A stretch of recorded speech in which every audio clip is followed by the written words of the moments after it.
الله الرحمن الرحيم. شوفوا يا اخوان شو بيعملوا الجواسيس معانا.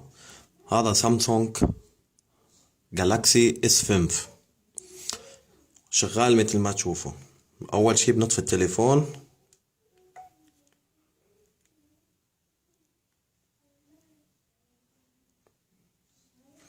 وبنفتح التليفون وبنطول البطارية.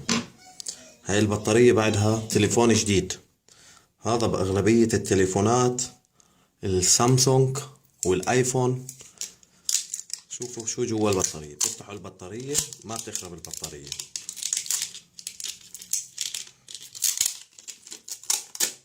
شايفين شو هاد؟ هاي السودا بتفتحوها جهاز تنصت مع GPS بيسمعوا كل اشي بتحكوه. شوفوا هي السماعة مع جهاز الGPS.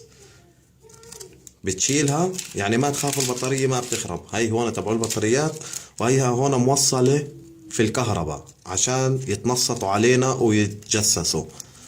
فبتسحبوها بتطلعوها اشي عادي ما بصير فيه التليفون. هياتها السماعة مبينة اذا شايفينها. بتسكروا التليفون تردوا تلزقوها. هاي رجعت البطارية مثل ما هي. بنحطها بالتليفون وبنشغل التليفون برجع التليفون يشتغل ما فيها شي.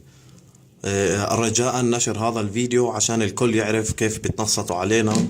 وشكري لكم كتير ومع السلامة.